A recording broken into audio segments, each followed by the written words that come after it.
وہ تعلیم میں گزر گیا کہ انسان کی زندگی کا سب سے بدترین لمحہ وہ ہے جس میں اللہ کی نافرمانی ہو، اور انسان کی زندگی کا سب سے بہترین لمحہ وہ ہے جس میں اللہ اسے راضی ہو، اللہ کی رضا کے کام میں مصروف ہے. تو لہذا بابا جی ستاسو لپاره عرض کوم وای د انسان د ژوند بهترینه ګړی هغه دی چې په هغه کې الله جل راضي وي، او د انسان د ژوند تر ګوتو بدترینه ساعت هغه دی چې په هغه کې خدای جل ناراضه وي او د خدای په نافرمانی باندې اخته وي. نو دا تر ګوتو غټ ساعت دی عزیزانو چې کم وخت موږ د الله د رضا په کار کې لګیای، دا د انسان لپاره لوی سعادت. او داسې وخت چې د خدای د نافرمانی کې موږ لګیای، هغه د انسان لپاره تر ګوتو بدبخته وخت دی، د ژوند هغه بدبخته ساعت دی. پکار خدا د چې موږ تاسو باید داسې وکړو چې خپل د ژوند هر لمحه لکه دلته چې دی دا یو قسم تربیت دی، دا یو قسم زموږ ته روحاني علاج دی او دا روحاني اسپیټال دی. په دې کې موږ تاسو دغه کړو چې زموږ تاسو اخلاق او دا رقم د دنیا د ګناهو څخه عادت دغه زموږ تاسو کنټرول سي، او د ګناهو څخه د خدای نافرمانیان څخه په هر ګام په هر غړي باندې ځانونه وساتو. تو عرض یہ کر رہا تھا اس موقع کو غنیمت سمجھے کہ اللہ کی نافرمانی سے ہم اپنے آپ کو بچائیں، اور اللہ کی ہر نافرمانی سے اپنے آپ کو بچانے کی ہمارے اندر ایک جذبہ آ جائے، ایک فکر آ جائے. طاقت تو اللہ نے دیا بچانے کا، یہ نہیں اللہ نے ایسا کبھی نہیں ہو سکتا کہ کسی چیز کا حکم دیا ہو اور ہم نہیں کر سکتے ہو، ایسے نہیں ہوگا. جب اللہ نے ہمیں یہ حکم دیا ہے کہ گناہوں سے اپنے آپ کو بچاؤ، تو اس کا مطلب ہے ہمارے اندر گناہوں سے بچنے کی ہمت ہے، صرف اس کو استعمال کرنا ہے. تو لہٰذا جیسے نیکیوں کی ہمت ہے وہ نیکی کر سکتے ہیں، اسی طرح گناہوں سے بچنے کی بھی ہمت ہے، گناہوں سے بچنے کی بھی اللہ نے طاقت دی. جیسے گناہ کرنے کا طاقت ہے اسی طرح گناہ سے بچنے کا بھی طاقت ہے. تو انشاءاللہ کوشش کریں گے صاحب، اللہ توفیق نصیب فرمائے.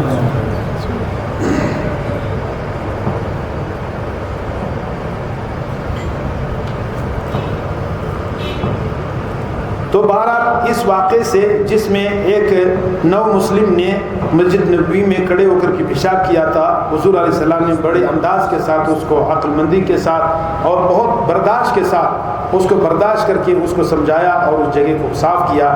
اس پورے واقعے سے منشا یہ ہے، یہ بتلانا ہے کہ تحمل، بردباری اور برداشت بہت بڑی چیز ہے. اون چرانے والی قوم کو اللہ تعالیٰ نے حضور صلی اللہ علیہ وسلم کی صحبت کے صدقے میں کہاں سے کہاں تک پہنچا دیا. اکبر اللہ آبادی نے کیا خوب کہا، درفشانی نے تیری قطروں کو دریا کر دیا، دل کو روشن کر دیا، آنکھوں کو بینا کر دیا. جو نہ تھے خود راہ پر اوروں کے راہ ہادی بن گئے، کیا نظر تھی جس نے مردوں کو مسیحا کر دیا. حضرت عمر رضی اللہ عنہ امیر المؤمنین ہیں، 10.5 سال خلافت کی ہے، جن کے نام سے عیسائی ملکوں کے بادشاہ کانپتے تھے، قیصر و کسریٰ جھنڈے سرنگون ہو جاتے تھے. ایک دن فرمانے لگے، اے عمر تو اونٹ چرایا کرتا تھا، یہ سید الانبیاء محمد رسول اللہ کی جوتیوں کا صدقہ ہے کہ آج اے عمر تو سلطنت کر رہا ہے، امیر المؤمنین اور مسلمانوں کا خلیفہ بنا ہوا ہے. ایک دن ان سے کسی نے پوچھا کہ آپ کا غصے کا کیا حال ہے. حضرت عمر سے پوچھا تو آپ تو بہت ہی غصے والے آدمی تھے. فرمایا کہ پہلے ہمارا غصہ اسلام کے خلاف تھا، اب میرا غصہ کافروں کے خلاف ہے. یعنی غصے کا تو غصہ تو ختم نہیں ہوتا ہے، صرف اس کا محل بدل گیا. حضرت عمر بڑے جوشیلے، بڑے غصے والے اور بڑے بہادر اور جری آدمی تھے. تو لہٰذا پہلے وہ کہتے ہیں کہ میرا غصہ اسلام کے خلاف تھا. اسی لیے جو حضور علیہ السلام کی قتل کے منصوبے میں سب سے پہلے جو پہل کرنے والا تو حضرت عمر خود آئے کہ کیا روز کیا بنائیں، ہم جا کے اس کو قتل کر دیں. اتنا غصے والے تھے وہ، نبی کے قتل کے کس سے نکل گئے. لیکن ابو جہل اس کو یہ منصوبہ خود نہیں کر سکتے تھے، اس لیے عمر کو بلایا اور اس نے یہ کام کیا، کرنے کی ارادہ کیا. اللہ نے ان کو اسلام کا ہدایت دے دیا. تو لہٰذا اب انہوں نے کہا کہ میرا غصہ اب اسلام کے خلاف نہیں ہے، مسلمانوں کے خلاف نہیں ہے، اب تو میں مسلمانوں کے سامنے بالکل ایسے نرم ہوں. اور جب غصہ آتا ہے تو اللہ کے دشمنوں پر آتا ہے، اور جو اسلام کے خلاف جو کافر ہے ان پر غصہ آتا ہے. تو اب تو میں ادنا مسلمان کا بھی اکرام کرتا ہوں. سبحان اللہ. حضرت بلال رضی اللہ عنہ کالے تھے، افریقہ کے غلام تھے. ان کو حضرت عمر کہتے تھے یا سید بلال. کیا کہتے ہیں؟ یا سیدی بلال. کیسے؟ جب حضرت عمر جیسے انسان عرب ہے، قریشی ہے، دوسرے تیسرے پشت میں حضور صلی اللہ علیہ وسلم کے خاندان میں سے ہیں، لیکن جب بلال آتے تھے یہ امیر المؤمنین ہے، لیکن وہ حبشی غلام اللہ کے نبی کا خادم بنا. تو روایت میں آتا ہے کہ حضرت عمر کھڑے ہو جاتے تھے. کیا کہتے تھے؟ یا جاءنی سید بلال، میرے سردار بلال آ گیا. کیا کہتے تھے؟ میرے سردار بلال آ گئے. ان کی قربانی اس درجے کی تھی, اس کے حضور سے محبت اس درجے کی تھی کہ ابتدائی اسلام لانے والوں میں حضرت بلال ہے. تو اس کے حضرت عمر فاروق کے زمانے میں شاید حضرت بیان کریں گے کہ ایک مرتبہ کسی کام سے اس کے دامن اس کو اٹھایا, اس کی کمر کو دیکھا گیا حضرت بلال کی, تو اس کے کمر کے اندر اتنے بڑے بڑے کوپے تھے, جیسے پیالہ رکھا جاتا نا ایسے, گوشت ہوتا نہیں تھا, ہڈی کے اندر یہ گھسے ہوئے تھے. تو حضرت عمر فاروق نے کہا کہ یا اللہ, اے بلال یہ کیا بات ہے, ایسے کمر تو میں نے دیکھی نہیں. تو وہ کہتے تھے کہ عمر, جب ابتدائی اسلام تھا کوئی پوچھنے والا نہیں تھا, میں تو کسی کا غلام تھا. جب میرے مالک کو پتہ چلا کہ یہ کیا ہے, مسلمان ہو گیا ہے, تو وہ میرے گلے میں رسا ڈالتے تھا. اب مجھے یہ بڑے بڑے سردار نیچے آگ بچھاتا تھا, ایسے آگ کے انگارے بچھا کر پھر مجھے اس پہ لٹا دیتا تھا, اور لیٹنے کے بعد میرے سینے کے اوپر اتنا بڑا پتھر رکھتا تھا کہ میں ہل بھی نہیں سکتا تھا, اور پھر گلے میں رسا ڈال کے کہتے تھے کہ اسلام چھوڑتے ہو کہ نہیں چھوڑتے ہو. پھر میں اسی حالت میں احد احد کہتا تھا کہ میں ایک خدا کو مانتا ہوں, 10 خداؤں کو نہیں مانتا ہوں. وہ کہتے اس وقت تک مجھے آگ پر لٹائے رکھتا تھا کہ میرے خون اور پیپ اور میرے بدن کے خون سے وہ آگ بجھ جاتا تھا. اس وجہ سے میرے کمر کے اندر وہ گوشت ایسے جل گیا کہ وہ ابھی بھی جو ہے اتنے بڑے بڑے کھڈے بن گئے اس میں. کمر اتنا تکلیف اس نے اٹھایا, اتنا تکلیف.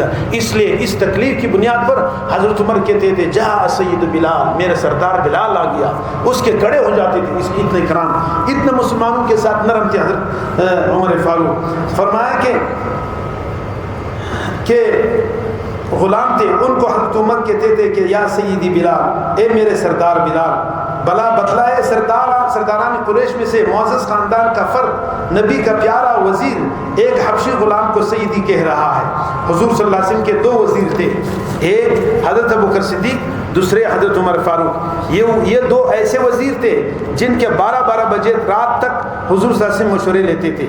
کوئی اور صحابی وہاں نہیں ہوتا تھا. یعنی اللہ کے نبی ان 2 کو اتنا کہ 12 بجے یعنی آدھی رات تک آپ صلی اللہ علیہ وسلم حضرت عمر سے اور حضرت ابوبکر صدیق سے دین اور اسلام کے پھیلانے میں کیسے مسلمانوں کی کیا ہمت کو بڑھایا جائے, کیسے کافروں کو کیا ہے اس کو اسلام پہنچایا جائے, اس بارے میں دین کی ابتدائی مرحلہ تھا, اسلام کی ابتدائی مراحل تھے. کتنی سخت دشواریاں ہوں گی. ان سب سخت دشواریوں میں حضور علیہ السلام نے اپنے ان 2 وزیروں سے رات گئے تک مشورے لیتے تھے, اور کوئی صحابی اس وقت نہیں ٹھہرتا ہوتا تھا. تو یہ 2 حضرات آخر تک جب حضور صلی اللہ علیہ وسلم اجازت دیتے تھے پھر یہ چلے جاتے.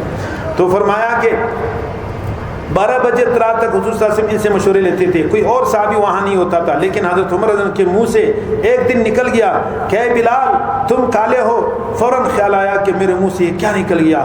ایک بات بتا دوں کہ جو اللہ کے مقبول ہوتے ہیں, اللہ کے پیارے ہوتے ہیں, ان کے خطاؤں پر اللہ تعالیٰ ان کو تنبیہ فرما دیتے ہیں. ہاں دنیا میں انسان سے خطا ہو جائے, اللہ کی طرف سے تنبیہ ہو جائے, یہ نیک لوگ ہیں, یہ اللہ کے محبوب ہوتے ہیں. اس لیے کہ اللہ پاک اپنے محبوبوں کی سزا آخرت کے لیے نہیں رکھتے, دنیا میں ان کو تنبیہ کر دیتے ہیں اور سزا کے کیا معاملہ ہو جاتا ہے, کوئی نہ کوئی نقصان ہو جاتا ہے. اور جو کیا ہوتا ہے, جن کا بیڑا غرق ہوتا ہے, وہ کیا دنیا میں کچھ بھی کرے, بڑے بڑے خطائیں کریں, اللہ اور ڈیل دیتا ہے, وہ کہ کرو اور کرو, مزید کرو, کرتے رہو, تمہارے مزے ادھر ہیں, جب پکڑ آئے گی پھر تم سخت پکڑ ہو جائے گی. تو لہٰذا اس سے مت گھبرانا کہ دین کے ہوتے ہوئے ہمارے گھروں میں پریشانیاں ہیں, گھروں میں یہ امتحانات ہیں, گھروں میں یہ کیا ہے. یہ تو ہوتا ہے, جو دیندار ہوتے ہیں, اللہ کے محبوب لوگ ہوتے ہیں, ان کی زندگی میں پریشانیاں آئیں گی. تو اس پریشانی سے گھبرانا نہیں, یہ ہمارے آپ کے گناہوں کا وہ کیا ہے, کفارہ ہے. جو ہم اور آپ سے غلطی ہو گئی ہے نا, کبھی کون بیمار, کبھی کیا حادثہ, کبھی کیا واقعہ, کبھی کیا, یہ سب ہمارے آپ کے گناہوں کے کفارات ہیں انشاءاللہ. اور جو ظالم اور گناہگار لوگ ہوتے ہیں اور فاسق فاجر ہوتے ہیں, ظالم جابر, اس کو اللہ وقت دیتے کرتے رہو, اس کو دنیا میں پکڑ نہیں ہوتی. دنیا میں جس کی پکڑ ہو گئی, یہ سارے نیکوں کا یہ ہوا ہے. دیکھو حضرت عمر فاروق جتنے بڑے معزز شخصیت ہے, لیکن کیا ہے, اس نے ایک مرتبہ زبان سے اس کی یہ بات نکل گئی تو اس کو تنبیہ ہو گئی. تو فرمایا ایک بات یاد رکھو کہ اللہ کے پیارے ہوتے ہیں, ان کی خطاؤں پر اللہ تعالیٰ ان کو تنبیہ فرما دیتے ہیں, ان کو اپنی خطاؤں کا احساس ہو جاتا ہے. یہ احساس ہونا علامت ہے کہ یہ شخص اللہ کے ہاں مقبول ہے. لہٰذا فوراً احساس ہوا, اپنی غلطی کا احساس ہونا یہ مقبول ہونے کی علامت ہے. اگر انسان کو اپنی غلطی کا احساس ہی نہیں ہوتا ہے تو یہ مردود ہے, اللہ اس کو یہ احساس ہی نہیں دیتے تاکہ توبہ کرے, کیونکہ جب احساس ہوگا تو توبہ کرے گا, وہ مقبول بندہ ہے. تو فرمایا کہ جب ان کو یہ احساس ہوا اور حضرت عمر فاروق زمین پر لیٹ گئے اور فرمایا اے بلال، عمر زمین پر لیٹ گیا ہے، تم اپنے پاؤں سے عمر کے جسم پر چلو تاکہ قیامت کے دن عمر کی خطا معاف ہو جائے۔ اللہ اکبر، کیا شان ہے، اتنے عظیم شخصیت کہ اللہ کے نبی فرماتے ہیں اگر نبی ہوتا تو عمر فاروق ہوتا۔ ایک مرتبہ غلطی سے حضرت بلال کو کیا کہا کہ تم کالے ہو، اس کو اتنا احساس ہوا کہ یہ میں نے کیا غلطی کی، اور فوراً لیٹ گئے اور کہا کہ اے میرے سردار آ جاؤ، عمر کے اوپر چلو تاکہ قیامت کے دن میری خطا معاف ہو جائے۔ کتنا عجیب اللہ سے خوف تھا ان لوگوں کا، کتنا خوف تھا، کوئی کیان بڑائی نہیں تھی۔ تو تم اپنے پاؤں سے عمر کے جسم پر چلو تاکہ قیامت کے دن عمر کی خطا معاف ہو جائے۔ لیکن حضرت بلال تو بھی ایسے نہیں تھے، اس کو وہ بھی جانتے تھے کہ عمر کوئی معمولی شخصیت تھوڑی ہے، یہ تو اللہ کے نبی کے دوسرے ہیں۔ فرمایا کہ لیکن حضرت بلال نہیں چلے، فرمایا کہ آپ اللہ کے نبی کے پیارے ہیں اور اللہ کے نبی کے خسر ہیں، آپ کی بیٹی نبی صلی اللہ علیہ وسلم کی بیوی امت کی ماں ہیں، بھلا ایسے معزز کے جسم پر بلال کہاں پاؤں رکھ سکتا ہے؟ سبحان اللہ، کیا قربانیاں تھیں ایک دوسرے کے لیے، کیا احترامات تھے دل میں، کیسے محبتیں تھی ایک دل میں۔ اس کے زبان سے ایک بات نکلی کہ تم کالے ہو، اس پر تنبیہ اتنا ہو گئی، لیٹ گئے زمین پر، آپ کیا کریں؟ انہوں نے کہا کہ آپ آ جاؤ میرے کمر پر چلو، میری پیٹھ پر چلو تاکہ میرے گناہ معاف۔ انہوں نے کہا یہ کیسے ہو سکتا ہے، آپ کوئی معمولی شخصیت توڑی ہے، نبی کے خسر ہے، آپ کی بیٹی نبی کے در میں ہے اور آپ کی بیٹی ساری امت کی ماں ہے، تو لہٰذا میں ایسے اپنی امت کی ماں کا جو باپ ہے اس کے وہ پیٹھ پر بلال چلے، یہ نہیں ہو سکتا۔ تو فرمایا یہ نہیں ہو سکتا، بھلا ایسے معزز کے جسم پر میں کیسے پاؤں رکھ سکتا ہوں، بس میں نے اللہ کے لیے معاف کر دیا۔ لیکن حضرت عمر رضی اللہ عنہ تو اپنا کام بنا گئے۔ خلافت کے زمانے میں ایک دن خیال آیا کہ عمر تو مسلمانوں کا خلیفہ ہے، یہ محض وسوسہ تھا، تکبر نہیں تھا، صرف خیال آ گیا تھا۔ فوراً ایک مشک اٹھائی، پانی بھر کر کندھے پر لادا اور ایک غریب مسلمان کا دروازہ کھٹکھٹایا کہ دروازہ کھول دو، پردہ کرا لو، عمر پانی بھرنے آیا ہے۔ یہ کون ہے؟ یہ خلیفہ راشد ہے، امیر المؤمنین ہے، سلطنت ہاتھ میں ہے۔ انہوں نے یہ کام کیوں کیا؟ نفس کو مٹانے کے لیے کیا کہ میرے نفس نے یہ کیوں خیال کیا کہ تم مسلمانوں کا خلیفہ ہے۔ صرف تکبر نہیں تھا، صرف ایک خیال آ گیا تھا کہ میں مسلمانوں کا خلیفہ ہوں۔ پھر فوراً اپنے نفس کو تنبیہ کی کہ تم یہ بڑائی کی بات کیوں کرتے ہیں۔ فوراً اتنا بادشاہ کہ لوگ اس کے دبدبے سے ڈر رہے ہیں اور اس کے روب سے پورا کفر لرزہ براندام ہے کہ عمر کا نام سنتے ہی کیسر و کسرا کے کیا ہے وہ پسینے چھوٹ جاتے تھے۔ لیکن یہاں پر تھوڑی سی بات آ گئی تو جا کر کے اپنے مشکزہ اٹھایا اور پانی بھر دیا۔ کسی غریب مسلمان کے گھر میں دروازہ کھٹکھٹا رہے، بھائی کون ہے، کیا کرے؟ بھائی عمر آیا ہے۔ کس لیے آئے؟ بھائی امیر المؤمنین۔ فرمایا تیرے گھر کے پانی بھر رہا ہوں، تیرے گھر کے پانی بھر رہا ہوں۔ یہ عجیب، ایک عجیب انسان تھے، اس کے عجیب واقعات ہیں۔ ایک مرتبہ رات کو چکر لگا رہے، اس کے واقعات ہیں شاید، تو چکر لگا رہے دیکھا کہ دور جگہ مدینے کی آبادی سے دور ایک جگہ تھوڑا سا چمچماتا ہوا چراغ ہے، تو رات کے اندھیرا ہے۔ تو حضرت عمر نے دیکھا کہ شاید کوئی قافلے والا چہرہ ہے، کیوں کسی کو تکلیف ہے کیا ہے، تو وہاں جا کر دیکھا کہ خیمہ ہے، خیمے کے اندر جو ہے، خیمے کے باہر ایک آدمی بیٹھا ہوا ہے پریشان حال۔ تو اس نے آ جا کر سلام کیا کہ السلام علیکم۔ انہوں نے کہا وعلیکم السلام۔ پوچھا ہاں جی آپ کیسے بیٹھے ہو، کیا تکلیف ہے؟ انہوں نے کہا جاؤ بس جوڑ اپنا کام کرو۔ وہ خیمے والے بتا رہے ہیں۔ انہوں نے کہا پھر بھی بتاؤ، میں ایک مسلمان ہوں، ہو سکتا ہے میں آپ کی مدد کروں۔ انہوں نے کہا کیا مدد ہے؟ کل صبح جو ہے میں امیر المؤمنین کی قسم میں جاؤں گا، پھر پتہ چلے گا۔ انہوں نے کہا بتاؤ کیا تکلیف ہے؟ انہوں نے کہا میرے گھر والی جو ہے وہ درد ذہن میں مبتلا ہے، بچہ ہونے کے وقت ہے، اور میرے پاس اتنا کچھ نہیں ہے، نہ سواری ہے، نہ کھانے کا ہے، نہ کچھ ہے، میں مسافر ہوں، راستے میں چلتے ہوئے آیا، اور یہ کیسے امیر ہے کہ ہمارے کچھ پوچھتا نہیں۔ تو اس طرح انہوں نے کہا بس ٹھیک ہے میں کوشش کرتا ہوں۔ تو فوراً وہاں سے بھاگے، امیر المؤمنین ہے، رات کا وقت ہے، وہ بھاگے اور یہاں سے بھاگے اور اپنے بیت المال میں چلے گئے، کچھ گھی اٹھایا، کوئی کیا چیز کھانے پینے کی چیزیں اٹھائی، اور اس جو دوائیاں تھیں اپنے گھر والی کو اس کو اٹھایا کہ چلو جنت کا موقع ہے، جنت کمانے کا۔ وہ بھی ایسی گھر والی نہیں تھی جیسے آج کل ہمارے آپ کے نخرے والے اور کس والی کہ یہ رات آدھی رات کیا کدھر لے جا رہے، کیا بات ہے، ایسی باتیں نہیں تھی۔ فوراً تیار، اور کیا کرے، یہ اٹھا وہ اٹھا، جو کچھ انسان کی ضرورت کی چیزیں تھی، کپڑے وغیرہ اٹھایا، اور اس کے بعد کیا کیا، وہاں جا کے کیا کیا، اس کو کہا کہ بھائی تھوڑا سا پردہ کرو، میرے گھر والی جو ہے وہ آپ کی گھر والی کی مدد کرے گا۔ تو وہ خیمے کے اندر چلی گئی۔ تو اس کے بعد وہ بیٹھے رہے, کچھ اس کے دل بلاتے رہے. تھوڑی دیر میں کیا ہے, اور اس نے کہا, وہ آدمی کہہ رہا ہے کہ کیا کتنے نیک آدمی ہو, آپ کو امیر المؤمنین ہونا چاہیے تھا, یہ آپ کیسے نیک آدمی ہو, عمر کیسے امیر بن گیا, آپ کو یہ اتنا کیا ہے غمخوار ہونا, غمخوار آپ ہونا, یہ باتیں چل رہے ہیں. تو ادھر سے اس کا بچہ پیدا ہوا, خیمے سے آواز آئی, اس کی امیر المؤمنین کی جو اہلیہ محترمہ تھی حضرت عمر فاروق کی اہلیہ محترمہ, اس نے کہا امیر المؤمنین اپنے دوست کو خوشخبری دو, اللہ نے بیٹا دیا. جب وہاں سے امیر المؤمنین کی بات آئی تو یہ آدمی کا کام کیا, اوہ یہ کیا بات ہے, پریشان ہو گیا, یہ امیر المؤمنین ہے. بس اس کے پاؤں پکڑ گئے اور کہ حضرت مجھے معاف کر دیں, مجھ سے گستاخی بیادبی ہوگی. کہ نہیں کوئی آپ کا حق ہے, اتنا بڑا آدمی, اتنا کمال کا آدمی, ایسا میٹھا ہوا, ایسے اپنے نفس کو مٹایا تھا, کچھ بھی اس سے کچھ بھی کیا نہیں کیا کہ تو نے ابھی تک یہ میرے گستاخی کی نہیں. انہوں نے کہا نہیں یہ تیرا حق تھا, تو میرے مہمان ہے. وہ حیران ہو گیا کہ امیر المؤمنین اپنی بیوی کو رات کی آدھی رات میں اٹھا کر کے میرے گھر میں لایا اور میرے بچے کی ولادت میں میرے تعاون کیا, یہ کس درجے کا ہے. تو اس نے کہا آپ صبح آ جائے, آپ کیا وہ پھر کس ہو. یہ واقعہ, دوسرا واقعہ, ایک عورت کا واقعہ اسی طرح, وہ بھی اس رات کو گئے تو اس کے بچے رو رہے. انہوں نے کیوں, انہوں نے کھانے کو کچھ نہیں, گھر میں جا کر کے کھانے کی کچھ چیز لایا اور آ کر کے پھر اس کے لیے چاول بنائے, جو کچھ بنائے, کوئی حلوہ سا بنا کر کے دیا. اور کیا ہے, تو خود وہ اس کے جو خادم ہیں, خادم کہتے ہیں کہ مجھے بیت المال سے مجھے کہا, اس کا غلام تھا, تو میں نے خود اٹھا کر اس بوری اٹھایا جو سامان تھا. تو امیر المؤمنین نے کہا نہیں مجھے میرے اوپر لا دو. اتنا یعنی میٹھا ہو انسان. تو میں نے کہا حضرت میں تو آپ کا خادم ہوں, غلام ہوں, اگر میں اٹھاؤں تو کیا بات ہے. انہوں نے کہا کہ قیامت میں بھی تم میرے بوجھ کو اٹھاؤ گے. تو وہ کہتے ہیں میں مجبور ہو گیا حضرت کے اصرار سے, پھر وہ بوری خود میں نے امیر المؤمنین کے کمر پہ رکھ دی. اتنا میٹھا ہو انسان, اتنا انسانوں کا غمخوار. فرماتے ہیں خود وہاں سے اٹھا, میں اس کے ساتھ چلتا چلتا جب آیا اور ادھر دیکھ پکایا, وہ کہتے ہیں دیکھ کو چولہا لگاتے ہوئے حضرت عمر خود اس کو آنکھ کو پھونک رہے.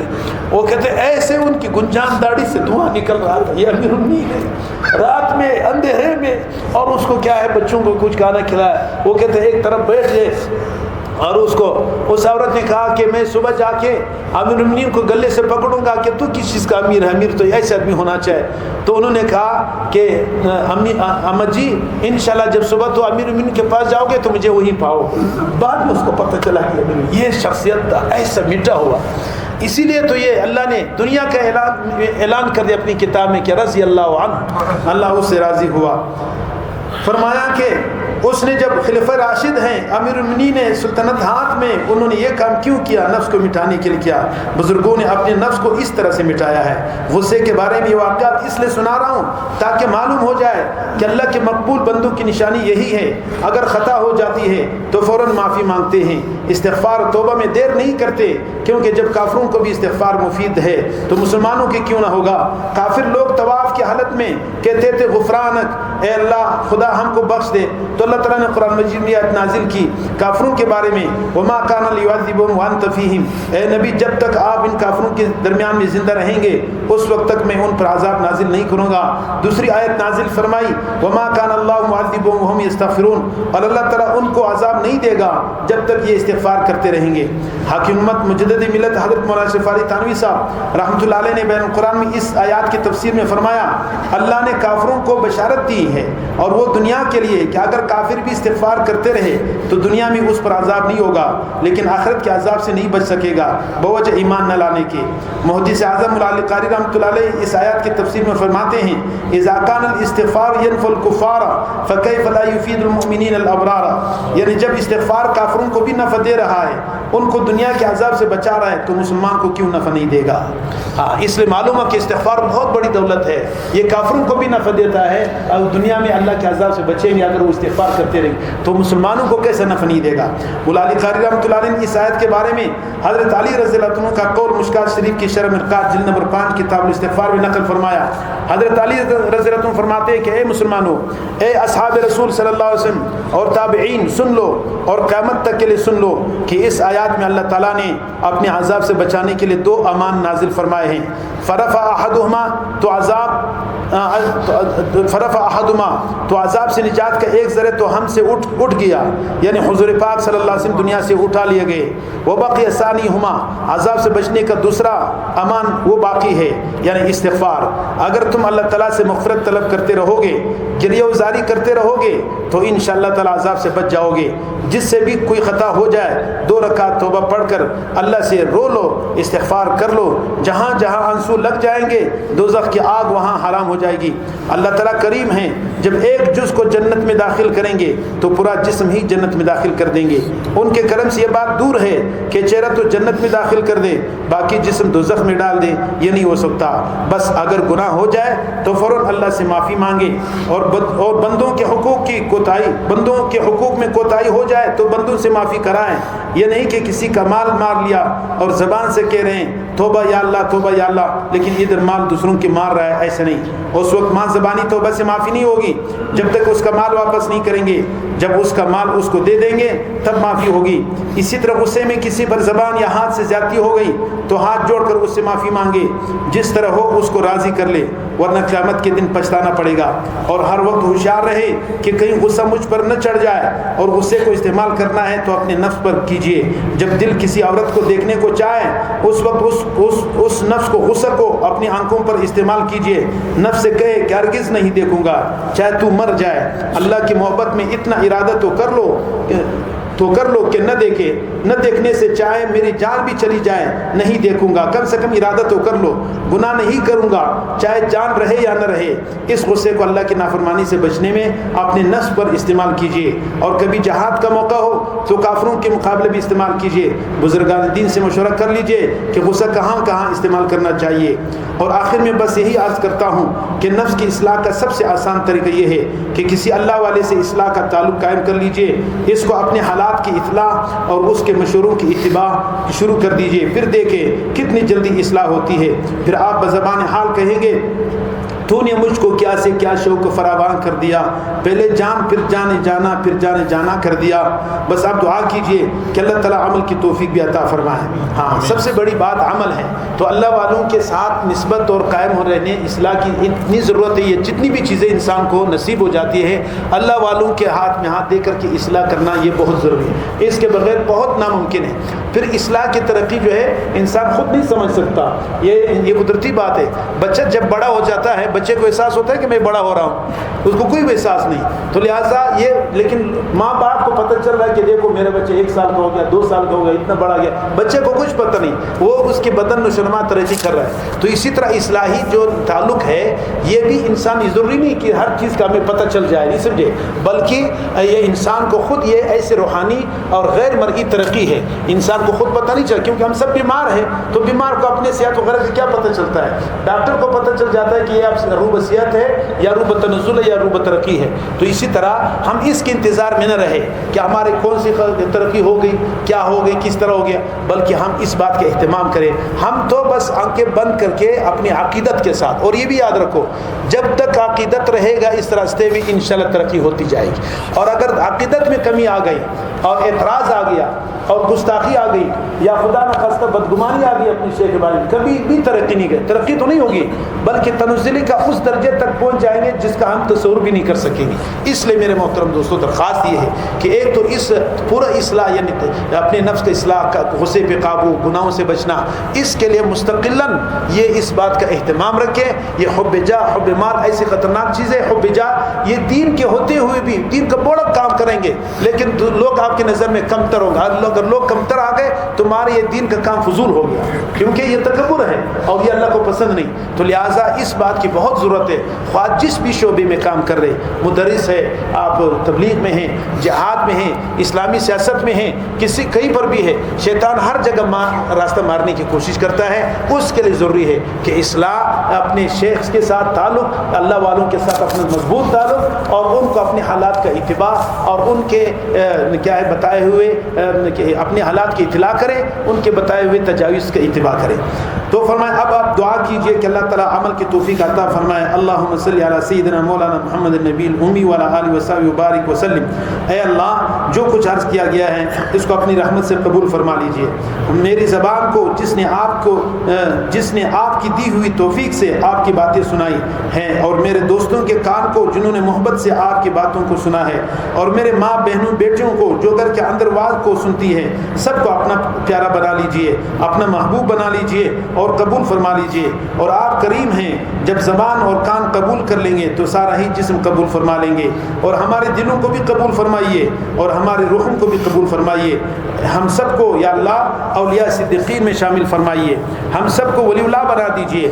ہمارے اخلاق کی اصلاح فرما دیجئے. ہم سب کو تزکیہ نفس فرما دیجئے. اللہ والی زندگی نصیب فرما دیجئے.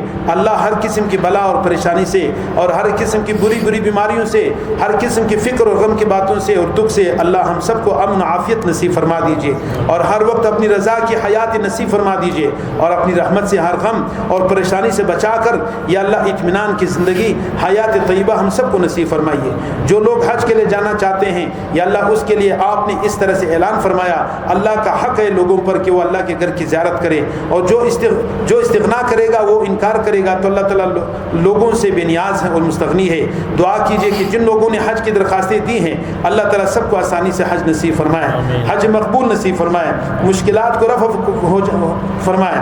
جنہوں نے حکومت سے اجازت مانگی ہے ان کو اجازت مل جائے, آرام اور عافیت کے ساتھ حج مبرور نصیب فرمائے. اور جنہوں نے سستی یا مشغولی سے حج فرض ادا نہیں کیا اور جن کے بارے میں حضور صلی اللہ علیہ وسلم نے یا اللہ اتنی سخت وعید فرمائی کہ جو حج سے سستی کی وجہ سے جو آدمی سستی کی وجہ حج نہ کرے وہ چاہے یہودی ہو کر مرے یا چاہے نصرانی ہو کہ عیسائی ہو کر مرے. اتنی سخت وعید. اے اللہ جن پر حج فرض ہے ان کو اپنی رحمت سے جلد حج کرنے کی توفیق عطا فرمائے اور آسانی فرمائے, قبول بھی فرمائے. وآخر دعوانا ان الحمدللہ رب العالمین وصلی اللہ تعالی علی خیر خلقہ محمد و آلہ وصحبہ اجمعین برحمتک یا ارحم الراحمین. غضب سے متعلق 2 حدیث مبارکہ بطور علاج کے بس یہ 2 حدیث عرض کریں گے, باقی ختم ہے. حضور علیہ الصلوۃ والسلام کا ارشاد ہے کہ غصہ شیطان سے ہے, یعنی اس کے وسوسہ اور اثر سے ہے. اور شیطان آگ سے پیدا کیا گیا اور آگ کو صرف پانی ہی بجھا سکتا ہے. بس جب تم میں سے کسی کو غصہ آ جاوے تو وضو کر لے اور پانی پی لے.